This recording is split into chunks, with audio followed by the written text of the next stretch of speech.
तात्सू पहले एक खतरनाक याकुजा गैंग का लेजेंडरी बॉस हुआ करता था, जिसे सब द इमॉर्टल ड्रैगन कहते थे। लेकिन एक दिन उसने अपनी गैंगस्टर वाली जिंदगी छोड़ दी और एक हाउस हस्बैंड बन गया। पहली नजर में तात्सू अपनी पीठ पर बने ड्रैगन के टैटू और डरावनी शक्ल के साथ एक खतरनाक गैंगस्टर जैसा लगता है, जैसे किसी की जान लेने निकला हो। पर असल में वो हर रोज सुबह जल्दी उठकर अपनी वाइफ के लिए क्यूट सा लंच बॉक्स तैयार करता है ताकि वो ऑफिस ले जा सके। आज उसकी वाइफ की ऑफिस में एक मीटिंग थी, तो वो जल्दी निकल गई और उसने नाश्ता भी नहीं किया। तात्सू अभी अपने रोज के काम शुरू करने ही वाला था कि तभी उसे पता चलता है कि उसकी वाइफ अपना लंच बॉक्स घर पर ही भूल गई है। तो वो तुरंत लंच बॉक्स पैक करता है, छोटे सूटकेस में रखता है और साइकिल लेकर तेजी से निकल पड़ता है। लेकिन साइकिल इतनी तेज चलाने पर उसे पुलिस वाले रोक लेते हैं। पुलिस उससे सवाल पूछती है और जैसे ही तात्सू अपने उसी डरावने अंदाज में जवाब देता है, पुलिस को लगता है कि वो किसी याकुजा गैंग से है। अफवाहें तो ये भी है कि उसने कभी अकेले ही एक पूरी दुश्मन गैंग को एक रात में साफ कर दिया था, इसीलिए उसे द इमॉर्टल ड्रैगन कहा जाता था। पुलिस वाले डर जाते हैं, उन्हें लगता है तात्सू अपनी जेब से शायद कोई हथियार निकालने वाला है। लेकिन अब वो सब पीछे छूट चुका है। तात्सू को तो बस अपनी वाइफ तक खाना पहुंचाना है। पुलिस की हैरानी तब बढ़ जाती है जब तात्सू अपनी जेब से एक कूपन निकालता है और उसे रिश्वत की तरह आगे कर देता है। इधर एक सेल्समैन किसी को अपनी नकली चाकू बेचने के लिए बेताब घूम रहा होता है। जब वो तात्सू के घर पहुंचता है तो जबरदस्ती दरवाजा खोलकर अंदर घुसाता है। तात्सू दरवाजा खोलता है तो उसके हाथ में एक चाकू होता है और चाकू पर उसे लगता है जैसे खून लगा हो। उसकी डरावनी शक्ल देखकर सेल्समैन तो सहम जाता है, लेकिन प्रोफेशनल होने के नाते फिर भी अपने चाकू बेचने की कोशिश करता है। तात्सू को दिलचस्पी होती है तो वो चाकू टेस्ट करने के लिए उससे हैमबर्गर स्टेक बना देता है और सेल्समैन को खिलाता है। सेल्समैन को खाने का स्वाद इतना अच्छा लगता है कि उसे अपने गाँव की याद आ जाती है और वो ये तक भूल जाता है कि वो तो नकली चाकू बेचने आया था। इसी दौरान एक लड़का मासा, जिसे दुकान से बाहर फेंक दिया गया था,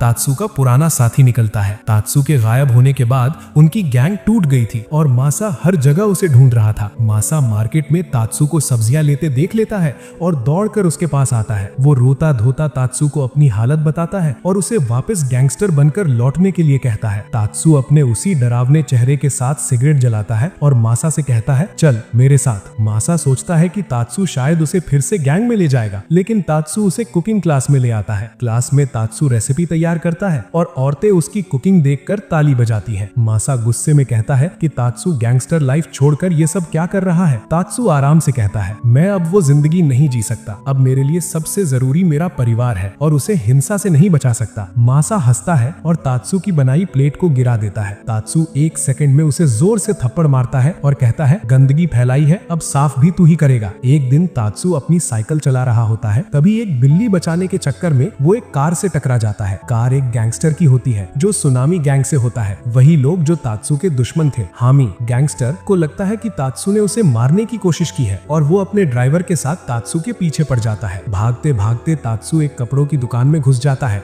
और हामी को लगता है कि अब उसने उसे घेर लिया है, लेकिन दुकान में सेल लगी होती है और लोग सस्ते कपड़ों के लिए धक्का मुक्की कर रहे होते हैं। तात्सू आदेश देता है, हामी तू भी भिड़ जा भीड़ में, वरना कुछ नहीं मिलेगा। आखिर में वो लोग बस एक टी शर्ट, एक जोड़ी मोजे और एक ग्लव्स ही पकड़ पाते हैं। तात्सू उन्हें डांटता है कि उनकी वजह से उसकी सेल निकल गई और याद दिलाता है कि वो अब एक हाउस हस्बैंड है। हामी को इस बात पर बिल्कुल यकीन नहीं होता कि तात्सू सच में ऐसी जिंदगी जी रहा है, इसलिए वो गुस्से में गन निकालकर तात्सू पर तान देता है और बोलता है कि नाटक बंद कर। लेकिन तात्सू कुछ ही तेज मूव्स में हामी को जमीन पर पटक देता है और उसके ऊपर ग्लव्स पहना देता है। तात्सू उसे कहता है, ठंड पड़ रही है, रख ले ये ग्लव्स। ये छोटी सी बात हामी के अंदर पुरानी यादें जगा देती है, बचपन की, जब उसकी माँ पैसा जोड़ जोड़ कर उसे ग्लव्स दिलाती थी। भावुक होकर वो वहीं रोने लगता है और ग्लव्स को अपने पास रखने का फैसला करता है। इसके बाद तात्सू एक दुकान पर रुकता है अपनी वाइफ मिकू के लिए उसका पसंदीदा एनिमे सीरीज खरीदने, लेकिन उसकी डरावनी शक्ल, काला सूटकेस और उसके अजीब हाव भाव देखकर लगता है जैसे वो कोई अंडरग्राउंड डील करने आया हो। रात को जब मिकू ऑफिस से घर लौटती है तो तात्सू उसे ऐसे चेक करता है जैसे वो कोई अपराधी हो, सिर से पैर तक स्कैन करता है, तब जाकर उसे अंदर आने देता है। अंदर आकर मिकू देखती है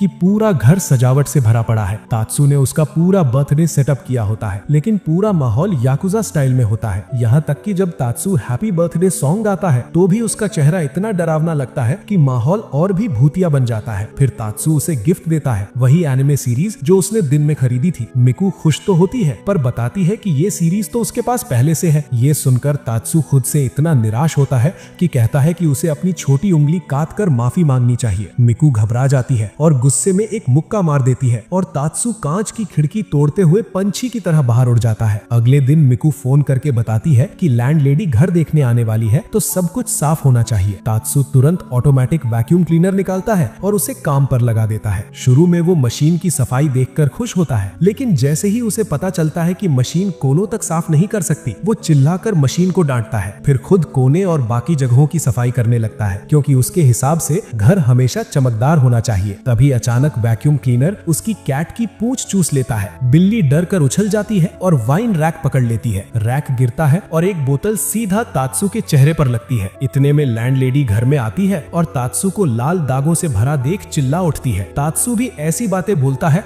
जैसे उस पर किसी ने हमला कर दिया हो और माहौल और भी खराब हो जाता है। थोड़ी देर बाद पड़ोस की एक औरत तात्सु से कहती है कि वो उसके बेटे रियोटा को थोड़ी देर संभाल ले, क्योंकि उसे मीटिंग में जाना है। रियोटा जैसे ही तात्सु का डरावना चेहरा देखता है, वो चुपचाप कोने में जाकर बैठ जाता है। तात्सु उसे अपने हाथ से बनाए कुकीज देता है। रियोटा को कुकीज पसंद आती है तो तात्सु की जान में जान आती है कि बच्चा अब उससे नहीं डर रहा। वो रियोटा को खेल खेलने के लिए बुलाता है। रियोटा सोचता है कि शायद वीडियो गेम होगा, पर खेल निकलता है डाइस गैम्बलिंग और महाजोंग वाला। रियोटा बोर होकर फिर कोने में जाकर बैठ जाता है। तभी रियोटा एक एनिमे की डॉल फिगरीन देखता है और उससे खेलने लगता है, लेकिन खेलते खेलते वो फिसल जाता है और डॉल टूट जाती है। तात्सु पहले चेक करता है कि रियोटा को लगी तो नहीं, फिर सोच में पड़ जाता है कि अब इस डॉल का क्या करे, क्योंकि ये डॉल उसकी वाइफ मिकू की थी। आखिर में तात्सु डॉल को दफना देता है और जैसे ही मिट्टी पर कर उठता है, उसी वक्त मिकू घर आ जाती है। वो तुरंत घुटने टेक कर माफी मांगने लगता है और सजा मांगने लगता है। मिकू उसे डांटती नहीं बल्कि ग्लू ला कर देती है और कहती है इसे ठीक कर देते हैं। तात्सु बाजार से लौट रहा होता है, तभी उसे मासा दिखता है जो दूसरी गैंग के कुछ लड़कों से घिरा हुआ होता है। मासा जैसे ही तात्सु को देखता है, राहत की सांस लेता है और दौड़कर उसके पास आता है और लड़ाई में उसकी मदद मांगता है। लेकिन तात्सु उसे एक जोर का थप्पड़ मारकर कहता है, जिस लड़ाई की शुरुआत तूने की है उसे खत्म भी तू ही करेगा। इतने में दूसरी गैंग के लड़के तात्सु को पहचान लेते हैं। इमॉर्टल ड्रैगन, ये नाम सुनते ही सबके चेहरे से रंग उड़ जाता है और धीरे धीरे सब पीछे हटने लगते हैं। लेकिन उनका बॉस मासा की बातों से चिढ़कर मुड़ता है और तात्सु के सिर पर लकड़ी का टुकड़ा मार देता है। तात्सु के सिर से खून बह रहा होता है, लेकिन उसका चेहरा पहले जैसा ही शांत और डरावना रहता है, जैसे कुछ न हुआ हो। बॉस डरते हुए अब चाकू निकालता है और तात्सु की तरफ बढ़ता है। तात्सु एक किताब से उसका वार ब्लॉक कर देता है, इतनी आसानी से जैसे वो रोज ऐसा करता हो। डर कर उस गैंग का बॉस भागने का फैसला कर लेता है। मासा पूरी लड़ाई में तात्सु को एकदम शांत और कंट्रोल में देखता रहता है। उसे एहसास होता है कि शायद इमॉर्टल ड्रैगन बनना और हाउस हस्बैंड बनना दोनों में एक जैसी क्वालिटीज चाहिए। वो झुककर तात्सु से कहता है, मुझे अपना चेला बना लो, मैं तुमसे सीखना चाहता हूँ। उस शाम दोनों मिलकर एक सुंदर सी लकड़ी की कुर्सी तैयार करते हैं। तात्सु को लगता है कि उसका वजन बढ़ रहा है, तो वो घर पर ही हुला हुप से एक्सरसाइज करना शुरू कर देता है।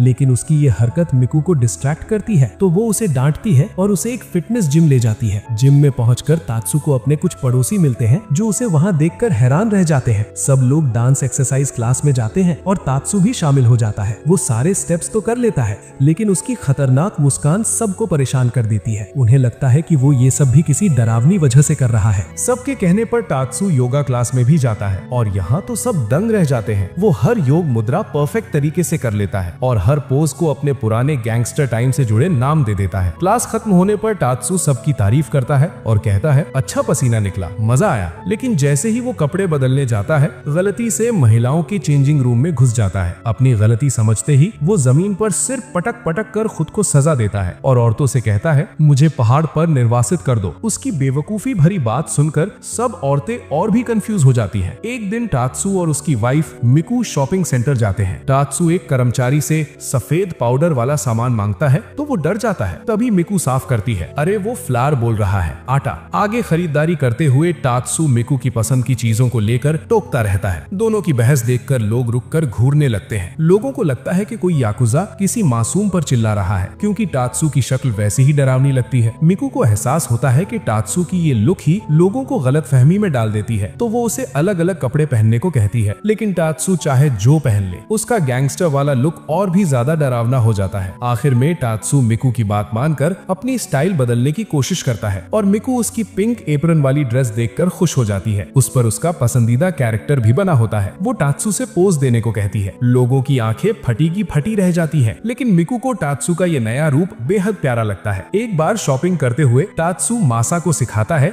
कि बाजार में सामान कैसे प्लान करके खरीदा जाता है, लेकिन रास्ते में मासा एक स्टॉल से स्नैक खरीदने रुक जाता है और स्टॉल चलाने वाला आदमी कोई और नहीं बल्कि टोराजिरो यानी स्टील फिस्ट टाइगर निकलता है, जो टात्सु का याकुजा टाइम का सबसे बड़ा दुश्मन था। टोराजिरो आज भी टात्सु से नफरत करता है क्योंकि टात्सु की वजह से उसकी पूरी गैंग तबाह हो गई थी। जब टोराजिरो जेल में था वहीं उनकी पुरानी दुश्मनी फिर जाग उठी। एक मोड़ पर टात्सु और टोराजिरो एक शोडाउन करने पर तैयार हो जाते हैं, लेकिन ये लड़ाई मारपीट की नहीं होती बल्कि एक कुकिंग कंपटीशन होता है जिसमें दोनों अपनी कुकिंग स्किल्स आजमाते हैं। दोनों एक्स गैंगस्टर किचन में आमने सामने खड़े होकर शानदार डिश बनाते हैं, फिर अपनी अपनी डिश की एकदम परफेक्ट फोटो लेकर इंस्टाग्राम पर पोस्ट करते हैं। 2 घंटे बाद रिजल्ट आता है। टात्सु जीत जाता है क्योंकि उसकी फोटो पर 1 लाइक आ जाता है और टोराजिरो की डिश पर 1 भी लाइक नहीं आता। कुछ दिन बाद टात्सु अपनी वाइफ मिकू के साथ कार खरीदने जाता है। मिकू उन्हें दिखाई जाने वाली हर कार पसंद करती है, लेकिन टात्सु हर कार में कमी निकाल देता है। किसी को कहता है ये शॉपिंग के लिए ठीक नहीं, किसी को कहता है ये बहुत ज्यादा पेट्रोल पीती है। आखिर टात्सु को एक पिकअप ट्रक पसंद आती है, सस्ती, कम तेल खाने वाली और शॉपिंग के लिए बढ़िया। लेकिन मिकू को उसका लुक बिल्कुल पसंद नहीं आता क्योंकि लड़कियों के लिए अपीयरेंस भी उतना ही इम्पोर्टेंट होता है। आखिर में सेल्स लेडी एक ऐसी कार दिखाती है जो देखने में स्टाइलिश है और जिसका ट्रंक बहुत बड़ा है। दोनों को ये कार पसंद आ जाती है, लेकिन जैसे ही टेस्ट ड्राइव का टाइम आता है टात्सु कार को ऐसे चेक करने लगता है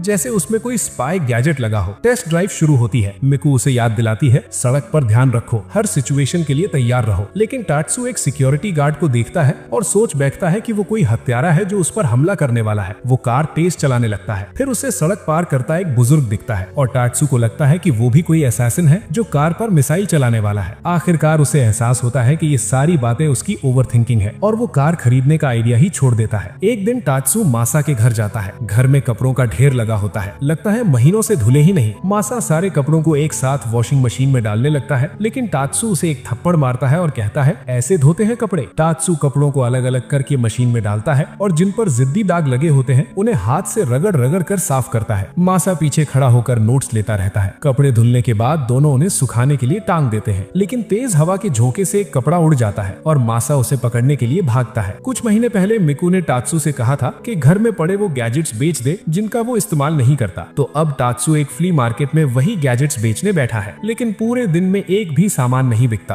तभी वहाँ कुछ गुंडे आते हैं जो वहाँ बैठे सभी दुकानदारों से पैसा वसूलने लगते हैं क्योंकि ये इलाका उनका चुनावी क्षेत्र है। लेकिन जैसे ही उनका लीडर टात्सु को देखता है उसके पैर कांपने लगते हैं। टात्सु उसे अलग ले जाकर बात करता है। वो उसे गैजेट्स ऑफर करता है, लेकिन वो गुंडा सोचता है कि टात्सु उन गैजेट से उसे टॉर्चर करने वाला है। डर के मारे उसकी टांगे जवाब दे देती हैं और वो बेहोश हो जाता है और टात्सु उसके पास गैजेट्स रखकर वहाँ से चला जाता है। एक दिन टात्सु पौधों को पानी दे रहा होता है, तभी 2 पुलिस वाले उसे दूर से देखते हैं और सोचते हैं कि वो कुछ इलीगल पौधे उगा रहा है। थोड़ी देर बाद वो टात्सु को एक सस्पिशियस सा ब्रीफकेस लेकर घर से निकलते देखते हैं, तो दोनों उसका पीछा करते हैं। मौका देखकर वो देखते हैं कि टात्सु एक छोटा सा पैकेट मासा को दे रहा है। ऑफिसर सबूत इकट्ठा करने के लिए उनका पीछा करते करते एक बंद दुकान तक पहुंच जाते हैं। एक ऑफिसर दरवाजा तोड़कर अंदर घुस जाता है, सोचता है कि शायद ये लोग कोई इलीगल काम कर रहे हैं, लेकिन अंदर तो चेयर लेडी का बर्थडे चल रहा होता है। जो छोटा बैग उन्हें सस्पिशियस लगा था उसमें तो बस कुछ बेसिल लीव्स थी और जो सूटकेस उन्हें पैसों से भरा लगा था उसमें सिर्फ एक सेंटेड वास था बर्थडे गिफ्ट के तौर पर। वहीं थग लीडर जिसकी टांगे टात्सु को देखकर कांपी थी, वो इस बात से शर्मिंदा होकर अपनी टांगों की ट्रेनिंग शुरू कर देता है। वो सप्लीमेंट्स लेता है ताकि अगली बार टात्सु को देखते ही उसकी टांगे न कांपे। लेकिन जब टोराजिरो बदला लेने बाहर निकला तो दूर से ही टात्सु को देखते ही उसके पैर फिर से लड़खड़ा गए और वो जमीन पर धड़ाम से गिर पड़ा। टात्सु आजकल बहुत एक्टिव रहने लगा था। वो मोहल्ले की हाउसवाइफ्स के साथ मिलकर वॉलीबॉल खेलने लगा था। उस दिन हाउसवाइफ्स की टीम का मैच दूसरी टीम से था, लेकिन उन्हें बिल्कुल उम्मीद नहीं थी कि वहाँ बेयर टीम भी होगी। ये लोग असली वाले गैंगस्टर थे। मैच शुरू होता है और सब के सब मिलकर पूरी ताकत लगा देते हैं, लेकिन बेयर टीम भी जमकर टक्कर देती है और दोनों टीमें बराबरी पर चलती रहती हैं। आखिर में बेयर टीम जीत जाती है। टात्सु घुटनों पर बैठकर हार की पूरी गलती खुद पर ले लेता है, लेकिन बेयर टीम का लीडर आगे बढ़कर उसे उठाता है और बताता है कि मैच बहुत बढ़िया था। अंत में दोनों टीमें एक दूसरे को बधाई देती हैं और साथ में फोटो भी खिंचवाती हैं। शाम को मिकू काम से लौट रही होती है, तभी वो देखती है कि उसका पति टात्सु मीट वाले से किसी तरह की डील टाइप बात कर रहा है। थोड़ी देर बाद दोनों घर की तरफ निकलते हैं, लेकिन उससे पहले टात्सु अलग अलग दुकानों पर रुकने की बात करता है। मिकू समझ ही नहीं पाती कि चल क्या रहा है, क्योंकि टात्सु और दुकानदार लोग ऐसे बात कर रहे थे जैसे कोई गुप्त मिशन चल रहा हो। मिशन पूरा होने के बाद टात्सु बताता है कि वो अलग अलग दुकानों से स्टैंप इकट्ठे कर रहा था एक लकी ड्रॉ के लिए। दोनों लॉटरी बूथ पहुंचते हैं। मिकू को पहला इनाम बहुत अच्छा लगता है, हवाई ट्रिप, और दूसरा इनाम भी एक बड़ा टीवी। लेकिन टात्सु की नजर सिर्फ तीसरे इनाम पर होती है, एक वैक्यूम क्लीनर। डिनर। आज आखिरी दिन था और टात्सू अपनी 10वीं कोशिश में ये इनाम जीतना चाहता था, लेकिन घुमाने के बाद उसे 5वां इनाम मिलता है, एक छोटा सा प्यारा सा प्लश टॉय जो मिकू को एकदम पसंद आ जाता है। भले ही टात्सू लॉटरी में हार गया हो, वो प्राउडली कहता है कि उसने जीत हासिल कर ली, क्योंकि मिकू मुस्कुरा रही थी। उसकी ये चीजी बात सुनकर मिकू उसे सड़क पर ही मुक्का मार देती है। अचानक मिकू के पेरेंट्स घर आने की खबर दे देते हैं, जिससे वो थोड़ी टेंशन में आ जाती है, लेकिन टात्सू उसे भरोसा दिलाता है कि वो सब संभाल लेगा। जैसे ही उनके माता पिता घर पहुंचते हैं, टात्सू चाय नाश्ता लेकर आता है जो उसने खुद बनाया था। उसकी सास उसकी हाउस कीपिंग स्किल से इम्प्रेस हो जाती है और उससे खाना बनाने की रेसिपी सीखने लगती है। टात्सू का ससुर इंट्रोवर्ट था, वो बात करना चाहता था पर शुरू कैसे करे समझ नहीं पा रहा था। काफी देर बाद उसे एक टॉपिक सूझता है, लेकिन टात्सू उसकी बात का मतलब ही नहीं समझ पाता। आखिर में ससुर उसे कैच बॉल खेलने पार्क ले जाते हैं, क्योंकि अगर उसका बेटा होता तो वो उसके साथ खेलता, लेकिन टात्सू खेल समझ ही नहीं पाता। गेंद वापस फेंकने की जगह वो कुत्ते की तरह दौड़कर हाथ में गेंद पकड़ा लेता है। ससुर हार मान लेते हैं और फिर सही तरह से पकड़ छोड़कर तरीका बताते हैं, लेकिन पहली ही बार में टात्सू इतना जोर से गेंद फेंकता है कि ससुर झटके से पेड़ से जा टकराते हैं, पर साथ ही वो उसकी ताकत से एकदम प्रभावित भी हो जाते हैं। शाम को मिकू घर आती है और देखती है कि टात्सू हंगामे के बीच बैठा है। वो कहता है कि उस पर पीछे से कोई भटकी हुई गोली चली थी, लेकिन असल में वो गोली नहीं, एक तिलचट्टा था। टात्सू ने कीटनाशक उठाया था, लेकिन उसकी कैन खाली थी। तिलचट्टा अब भी जिंदा था और उड़ने भी लगा था। अब मीकू चुप नहीं रह सकती, खासकर जब वो तिलचट्टा उसके प्यारे पुलिस डॉल वाले फिगर पर जा बैठा। तात्सू पूरी कोशिश करता है उसे उड़ाने की, लेकिन वो तिलचट्टा अचानक उड़कर तात्सू की छाती पर ही आकर बैठ जाता है। तात्सू अपनी पूरी हिम्मत दिखाते हुए मीकू से कहता है, जो करना पड़े करो, बस इसे खत्म कर दो। मीकू हिम्मत जुटाती है, एक मोटा अखबार पकड़ती है और पूरी ताकत से तिलचट्टे पर वार करने की कोशिश करती है, लेकिन तिलचट्टे को मारने की जगह सीधे तात्सू के मुंह पर दे मारती है। फिर भी तात्सू डटा रहता है। वो फैसला करता है कि अगर मार नहीं पा रहे तो कम से कम अगरबत्ती जला देते हैं, क्योंकि ऐसे कीड़े खुशबू वाली चीजों से दूर भागते हैं। अब क्रिसमस आ जाता है। तात्सू सांता क्लॉज वाला एप्रन पहनकर अपनी गली के बच्चों की क्रिसमस पार्टी में गिफ्ट देने जा रहा होता है। जब वो पहुंचता है, बच्चे मानते ही नहीं कि ये सांता है, पर तात्सू कहता है, मुझे इमॉर्टल क्लॉज बुलाओ और बताओ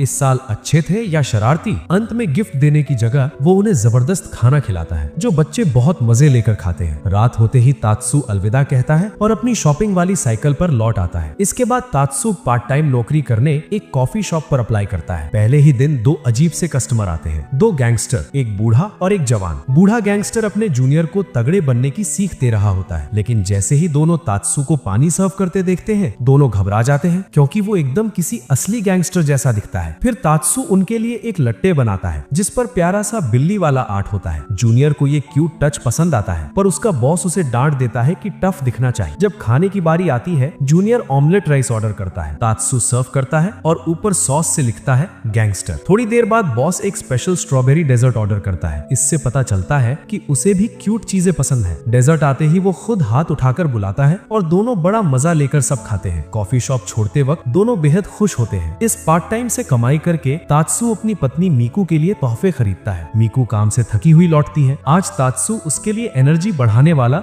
जबरदस्त खाना बनाता है। खाने के बाद वो नींबू और साइट्रिक एसिड से उसके लिए ताजा लेमनेड बनाता है, जो थकान में खूब असर करता है। फिर तात्सू उसे आराम देने के लिए मसाज भी करता है, लेकिन ज्यादा पैम्पर होना मीकू को थोड़ा अजीब लगने लगता है। स्ट्रेस तो उसका उतर चुका था, पर वो सब चीजें एक तरफ रखकर सीधे नहाने चली जाती है, क्योंकि उसके लिए वही सबसे तरोताजा करने वाली चीज है। उधर तात्सू खुद को भी वैसी ही मसाज और लेमनेड देकर थोड़ा आनंद ले लेता है। एक दिन जब तात्सू सुपरमार्केट जाता है तो उसकी मुलाकात हिबारी टोरी से होती है, जो उसके पुराने दुश्मन गिरोह की सदस्य थी। वो लेजेंडरी इमॉर्टल ड्रैगन को पहचान लेती है, लेकिन अब दोनों एप्रन पहने देखकर माहौल थोड़ा अजीब सा हो जाता है। टोरी गैंग बिखर गया था, तो हिबारी और उसके कुछ साथी सुपरमार्केट में नौकरी करने लगे थे, लेकिन हिबारी पूरी जिंदगी आराम से रही थी, इसलिए आम लोगों की छोटी छोटी चीजें उसे समझ ही नहीं आती थी, जैसे कैन को सही ढंग से जमाना या सही लेबल लगाना। वो सब उल्टा पुल्टा कर देती थी। आखिर में तात्सू खुद ही कैन ठीक से जमा कर उसकी गलती सुधार देता है। बिलिंग पर हिबारी गलती से तात्सू से एक ही सामान के 2 पैसे ले लेती है। जब तात्सू पोलाइटली बोलता है कि एक बार चेक कर लो, तो उसके साथ खड़े साथी तुरंत लड़ने के मूड में आ जाते हैं, लेकिन हिबारी अपनी गलती तुरंत समझ जाती है। वो माफी मांगती है और बिना देर किए ज्यादा लिए हुए पैसे तात्सू को वापस कर देती है। कुछ दिन बाद मासा तात्सू के घर आता है। उसके दिमाग में एक प्लान होता है, तात्सू के लिए सरप्राइज बर्थडे पार्टी करने का। दरवाजा खुलता है तो बाहर मीकू होती है। वो खुद को इंट्रोड्यूस करती है। मासा अपना पूरा बर्थडे प्लान बताता है और मीकू बोलती है कि वो भी वही प्लान पहले से सोच कर बैठी थी। दोनों मिलकर सोचते हैं कि क्यों ना साथ में बर्थडे तैयारियां की जाएं। मीकू केक के लिए सामान काटने काटना शुरू करती है, लेकिन लगता है उसने पूरा कटिंग बोर्ड ही काट देना है। वो इतना ज्यादा मैदा डाल देती है कि कटोरे से बाहर गिरने लगता है और ऊपर से कुछ खाना भी जल जाता है। आखिर में रसोई का हाल जैसे किसी तूफान से गुजरा हो। दोनों हार मान लेते हैं। जब तात्सु घर लौटता है तो घर की हालत देखकर हक्का बक्का रह जाता है। वो खुद ही सफाई करना शुरू करता है, सारी सजावट करता है, यहाँ तक कि अपना बर्थडे केक भी खुद बना लेता है। फिर वो अपने अंदाज में एक थोड़े डरावने टोन में हैप्पी बर्थडे सॉन्ग भी गाता है। तब मीकू और मासा अपने अपने गिफ्ट देते हैं। मीकू उसे एक नेकलेस देती है और मासा एक चश्मा। तात्सु दोनों एक साथ पहनकर देखता है और दोनों मान भी लेते हैं कि उस पर दोनों चीजें एकदम फिट लग रही हैं। तभी अचानक तात्सु का पुराना बॉस उससे मिलने आ जाता है। गैंग छोड़ने के बाद ये दोनों की पहली मुलाकात थी। तात्सु बड़े ध्यान से बॉस के कपड़ों पर लगे कुत्ते के बाल हटाता है। फिर बातचीत शुरू होती है। थोड़ी देर में तात्सु बॉस के कुत्ते के लिए एक क्यूट सा स्वेटर निकाल कर देता है। बॉस इतना खुश हो जाता है कि अपने कुत्ते के साथ फोटो खींच लेता है। बॉस असली काम बताने ही वाला होता है कि तभी पड़ोस की कुछ महिलाएं आ जाती है। एक औरत बोलती है, आपके कुत्ते की हालत तो कमजोर लग रही है। तुरंत तात्सु एक्शन में आ जाता है। वो वहीं पर कुत्ते के लिए एक जबरदस्त हेल्दी खाना बना डालता है। कुत्ता मजे से सब खा जाता है। सब खुश हो जाते हैं। आखिर में बॉस उसे वापस गैंग में बुलाने की बात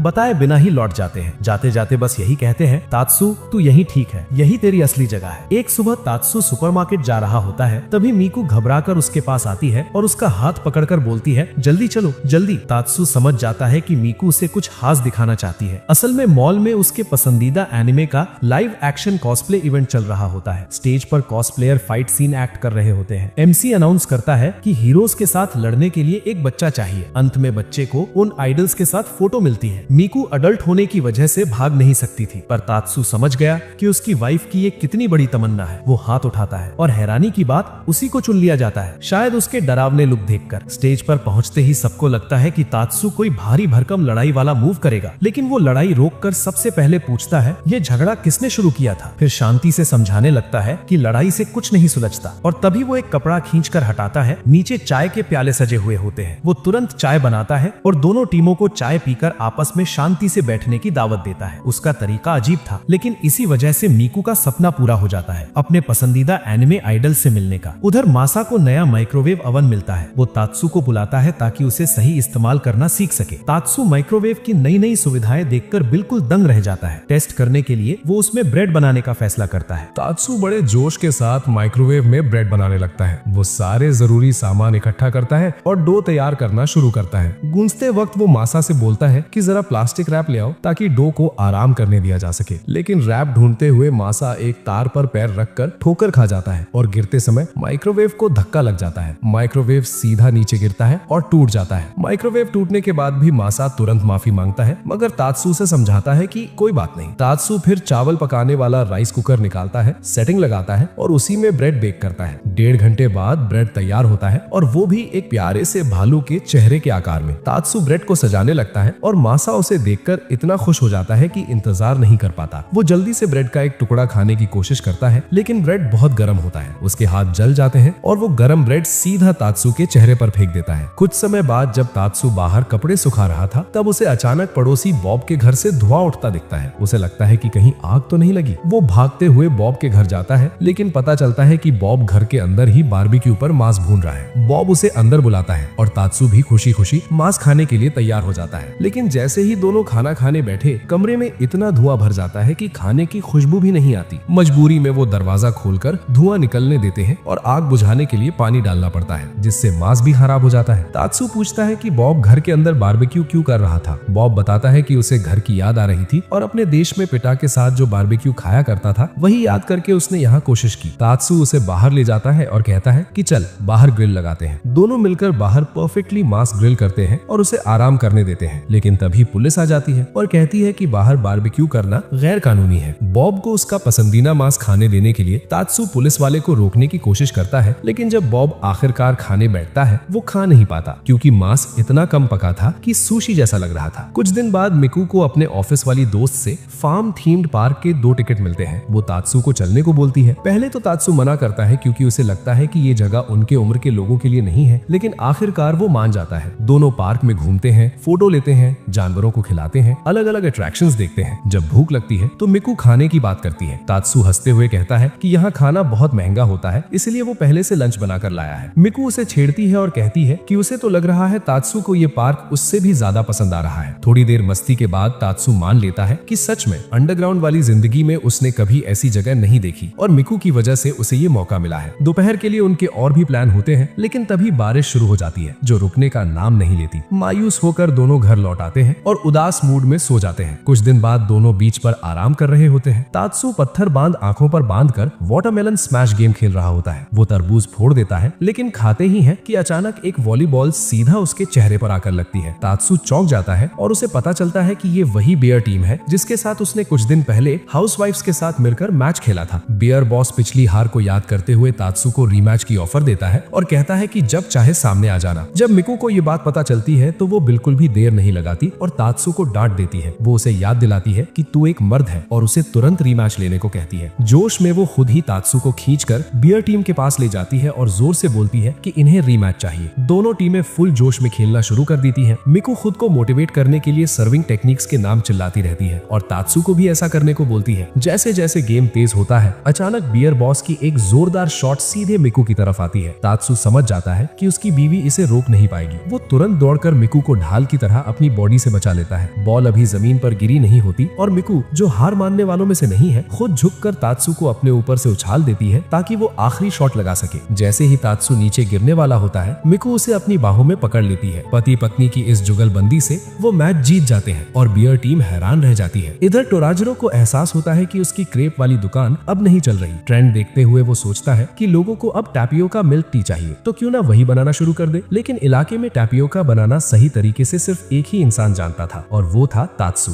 मजबूरी में टोराजिरो अपना ईगो छोड़कर तात्सु की मदद लेने आता है। पहले तो तात्सु का मन नहीं होता, मगर आखिरकार वो हाँ कर देता है। तात्सु उसे एक स्ट्रीट वेंडर के पास ले जाता है जो बताता है कि टैपियोका बनाने का सामान कहाँ मिलेगा। टोराजिरो की झुंझलाहट बढ़ जाती है जब तात्सु उसे एक सिंपल सी बेकिंग दुकान में ले आता है। गुस्से में वो तात्सु की शर्ट पकड़कर बोलता है कि तू मजाक कर रहा है क्या। टोराजिरो आर्ग्यूइंग शुरू कर देता है कि टैपियोका तो मोती जैसे छोटे छोटे गोले होने चाहिए। तात्सु गुस्से में लेकिन समझाते हुए बोलता है, टैपियोका आटे, पानी और चीनी के डो से बनता है, उसे छोटे छोटे मोती जैसे गोले बनाते हैं। समझ आया? दोनों पुराने गैंगस्टर्स जो अब शेफ बन चुके हैं मेहनत करते हैं और आखिरकार टैपियोका तैयार करते हैं। दोनों उसे चखते हैं और हैरान रह जाते हैं कि ये कितना स्वादिष्ट निकला। दोनों मिलकर टैपियोका मिल्क टी की दुकान खोल देते हैं, लेकिन उनकी डरावनी शक्लें देखकर लोग पास आने से डर जाते हैं। कुछ देर बाद एक गैंगस्टर्स का ग्रुप आता है और एकदम आराम से 6 कप खरीद लेता है, जिससे इन दोनों का दिन बन जाता है। एक दिन तात्सु मासा को 100 रुपए स्टोर लेकर जाता है, जहाँ ढेरों सस्ते और जरूरी घर के सामान पड़े होते हैं। पहले तो मासा को कुछ इंटरेस्टिंग नहीं लगता, लेकिन तात्सु उसे एक जोरदार चपट लगाता है और समझाता है कि ये चीजें कितनी काम की होती हैं। तात्सु एक वॉशिंग मशीन के लिंच फिल्टर की तरफ इशारा करता है। मासा बड़े कॉन्फिडेंस से कहता है, ये तो कीड़े पकड़ने का जाल है। फिर जब तात्सु एप्पल स्लाइसर दिखाता है तो मासा बोल देता है कि ये किसी चीज का हैंडल है। कुछ और चीजें पूछते ही मासा की गलतियां बढ़ती जाती है। आखिर में मासा मान ही जाता है कि उसने घर का काम ठीक से करना बंद कर दिया है। तात्सु उसकी हालत समझकर कहता है कि कोई बात नहीं, समय लगेगा, सीख जाएगा तू। फिर तात्सु 100 रुपए के कई यूजफुल सामान थमा देता है ताकि मासा घर के काम आसानी से सीख सके और संभाल सके। एक रात जब मिकू सो रही थी, उसे अचानक चॉपिंग और तेज कटाई की आवाजें सुनाई देती हैं। जब मिकू को उनके कमरे से आने वाली काटने फाड़ने वाली आवाजें सुनाई देती हैं, तो वो हैरान होकर बिस्तर से उठती है और देखती है कि तात्सु किसी काम में बहुत तेजी से लगा हुआ है। असल में तात्सु को एक किंडरगार्टन में बच्चों को एंटरटेन करने के लिए बुलाया गया है और वो पूरी रात बैठकर मोमोतारो की कहानी का अपना देसी होममेड वर्जन बना रहा था, जो उसने खुद लिखा है। कहानी शुरू होती है, एक था बॉस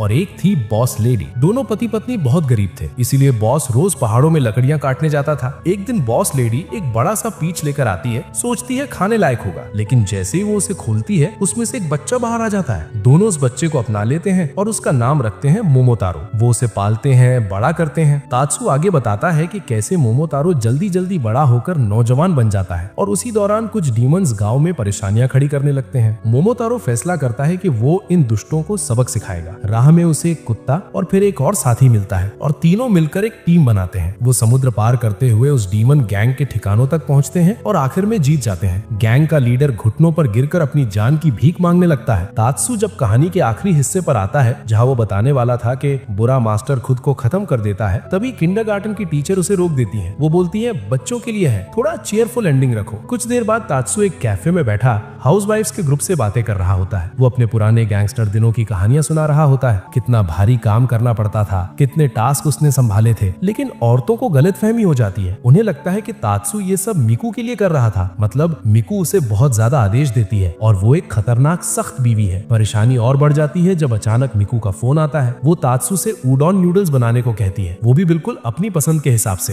तात्सू ने कॉल स्पीकर पर नहीं रखी होती और जब वो हाँ ठीक है कर दूंगा बोलता है तो वो अनजाने में गैंगस्टर जैसी लाइनें बोल देता है, जैसे वो किसी को खत्म करने की बात कर रहा हो। अब हाउसवाइफ्स को पूरा यकीन हो जाता है कि ये कपल किसी को निपटाने की प्लानिंग कर रहा है। तात्सू जाते जाते बस इतना बोलता है कि मिकू ने बोला है कि कुछ पीटना है, जल्दी करना पड़ेगा। हाउसवाइफ्स डर जाते हैं और उसे समझाते हैं कि अगर कोई मुसीबत हो तो उनसे मदद मांग ले। तात्सू डिस्काउंट वाला फ्रोजन मीट खरीदने निकल पड़ता है कि तभी सामने गोटो आ जाता है, जो हियो गैंग का आदमी है जिसे तात्सू ने पहले कभी परेशान किया था। तात्सू सोचता है कि गोटो बदला लेने आया है, लेकिन गोटो माइक निकालकर रैपर बन जाता है और अपने दुख दर्द को रैप में सुनाने लगता है। तात्सू भी बिना देर किए माइक पकड़कर रैप शुरू कर देता है, गोटो के लेवल पर लेवल मिलाते हुए, लेकिन मजाकी अंदाज में। बस घर के कामकाज पर लोगों की भीड़ इकट्ठा हो जाती है, मगर माहौल तब पलट जाता है जब तात्सू गोटो की शर्ट पर तंज कस देता है कि कितनी भद्दी है, और ये सुनकर गोटो उदास हो जाता है। तब तात्सू को एहसास होता है कि वो ज्यादा बोल गया। वो वहीं मंच पर सभी को चौंकाते हुए गोटो से सच्चे दिल से माफी मांगता है और बोलता है कि चल फिर से शुरू करते हैं, इस बार मीट पर रैप करेंगे। पास की बुचर शॉप वाला कसाई भी भीड़ देखकर बाहर निकल आता है, लेकिन तात्सू अपनी रैप में बुचर पर भी कुछ ज्यादा बोल देता है, जिससे बुचर उसे एक चपेट मार देता है। गोटो तो पहले ही टूट चुका होता है, कुछ बोल नहीं पाता और घुटनों पर बैठ जाता है। आखिरकार बुचर खुद माइक उठाता है और मीट पर गाना गाने लगता है और ये अजीब सी रैप बैटल इसी तरह खत्म हो जाती है। अब मिकू एक बिजनेस ट्रिप पर जाने वाली होती है और तात्सू उससे पूछना शुरू करता है कि क्या वो सब सामान पैक कर चुकी है जो उसे चाहिए। मिकू ने तात्सू को भरोसा दिलाया कि वो ठीक रहेगी और कहा कि आज तुम खुद को आराम दो। उसकी बात दिल से लगाकर तात्सू ने सोचा कि चलो आज अपनी रोज की कड़ी सफाई से थोड़ा ब्रेक लेते हैं, दिन भर कम से कम काम करूंगा, सोचा उसने। रोज की तरह चादर धोने की जगह उसने सेंटेड स्प्रे से उसे ताजा कर दिया और कपड़े भी तह करके रखने की जगह सीधा अलमारी में रख दिए। लंच में उसने घर का बना खाना छोड़कर इंस्टेंट नूडल्स का कप लिया। नूडल्स खाते खाते मासा आया। जब उसे पता चला कि तात्सू आज घर के काम से छुट्टी पर है तो उसने दिखा दिया कि असली आराम क्या होता है। उसने तात्सू को वीडियो गेम खेलने को कहा। बाद में अपने पड़ोसी बॉब को भी बुलाया और उनके साथ किक द कैन खेलने लगा। लेकिन तात्सू जो आराम के आदत में नहीं था, बोला कि उसे घर जाकर काम करना है, पर मासा ने मना कर दिया और कहा आराम करो। मासा इतना आलसी निकला कि थोड़ी देर में ही सो गया। तात्सू बैठा नहीं रहा, उसकी मेहनती फितरत ने उसे काम करने को मजबूर किया। तभी मासा नींद से जागा और उसने तात्सू को रोक दिया। मासा ने वादा किया कि वो उसे काम नहीं करने देगा, जिससे तात्सू डर गया। फिर आ गया पड़ोस में हैलोवीन का कॉस्ट्यूम कॉन्टेस्ट। मिकू ने कहा कि वो लोग भी हिस्सा ले। जब तात्सू ने सुना कि दूसरे नंबर के इनाम में पूरे साल के लिए चावल मिलेगा तो वो उत्साह से भर गया और हामी भर दी। तैयारी शुरू हुई और पता चला कि बाकी गैंग के लोग भी उसी चावल के इनाम के लिए कमर कस रहे हैं। मिकू का ध्यान था पहले नंबर के इनाम हॉट स्प्रिंग ट्रिप पर। हैलोवीन फेस्टिवल शुरू हुआ। टोरी परिवार ने एक तेज टाइपिंग गेम से शुरुआत की। बड़ी बहन टोरी की स्पीड इतनी तेज थी कि लग रहा था टंजरिन सीजन खत्म हो जाएगा उससे पहले। फिर टोराजीरो ने कई बार चाकुओं से मारे जाने वाले शिकार का कॉस्ट्यूम पहना। उसकी भयानक शक्ल देखकर उसे स्टेज से हटा दिया गया। मासा देर से पहुंचा इसलिए उसे आगे नहीं बुलाया गया। फिर आए तात्सू और मिकू कद्दू के कपड़े पहने हुए। स्टेज पर उन्होंने कद्दू के आकार के कुकीज बनाए। यहाँ तक कि जजेस को कुकीज देकर मनाने की कोशिश भी की, पर जीत उनसे दूर रही। अंत में 9वें कंटेस्टेंट एक प्यारी सी छोटी लड़की जो चमगादड़ के कपड़े में थी, उसने पुरस्कार जीत लिया। गैंग के किसी भी सदस्य को दूसरा स्थान नहीं मिला। तात्सू और मिकू ने फैसला किया कि अब बुफे में जाकर खाना खाते हैं। तात्सू ने ठाना के पूरे पैसे का पूरा फायदा उठाएंगे। उसने ध्यान से सोचा कि कब क्या खाना चाहिए ताकि पेट जल्दी भर ना जाए। पर जब बुफे पहुंचा और खाने की भरमार देखी तो सारे प्लान धरे के धरे रह गए। टेबल पर तरह तरह के व्यंजन सजाकर उसने हर एक का मजा लिया। पेट भरा होने के बावजूद मिठाई का मोह नहीं टला। अचानक मिठाई वाले स्टॉल पर तात्सू की मुलाकात टोराजीरो से हो गई। दोनों ने मस्ती में मिठाई के टुकड़े पाने को लेकर झगड़ा किया, पर दुर्भाग्य से मिठाई पसंद आंटियां सब खा गईं और उनके हिस्से में कुछ भी नहीं आया। वापस टेबल पर लौटते हुए मिकू ने एक मिठाई का प्लेट निकाला जो उसने पहले से ले रखा था और तात्सू को खाने के लिए कहा। तात्सू की आंखों में खुशी के आंसू आ गए। फिर मिकू के मम्मी पापा आए और साथ में कुछ राशन भी लाए। मिकू के पापा ने तात्सू से पूछा कि हम सब मिलकर हॉट पॉट बना सकते हैं। तात्सू ने खुशी खुशी हाँ कर दी। जैसे ही तात्सू रसोई में जाकर खाना बनाने वाला था, उसके ससुर ने कहा तुम आराम करो, मैं खुद संभाल लूंगा। पर बात यह है कि तात्सू का ससुर रसोई में थोड़ा फिसड्डी निकला। सब्जियां काटते काटते उन्होंने कटिंग बोर्ड के साथ ही सब्जियां काट डाली और पूरा किचन बिगाड़ दिया, बिल्कुल मिकू की कुकिंग स्टाइल जैसे। सब्जियां धोने की कोशिश में पानी हर जगह छिटक गया, जिससे तात्सू की चिंता बढ़ गई। तात्सू ने समझाया कि वो तो रहने ही वे, लेकिन तभी मिकू किचन में आई। आस्ती ने ऊपर चढ़ाई और अपने पापा के साथ खाना बनाने लग गई। ये जोड़ी किचन में तो जैसे तूफान ले आई। दोनों ने बड़े बड़े मांस के गोले बनाए और सीधा हॉट पॉट में डालने का मन बनाया। तात्सू घबराकर बीच में कूद पड़ा और समय रहते उन्हें रोक दिया। तभी जब लग रहा था कि और भी बेवजह की चीजें हॉट पॉट में डाल दी जाएंगी, मिकू की माँ भागती हुई आई और सबको बचा लिया। उसकी वजह से ना तो हॉट पॉट खराब हुआ ना ही किचन, और और तात्सु अपनी सास की तारीफ किए बिना रह नहीं पाया।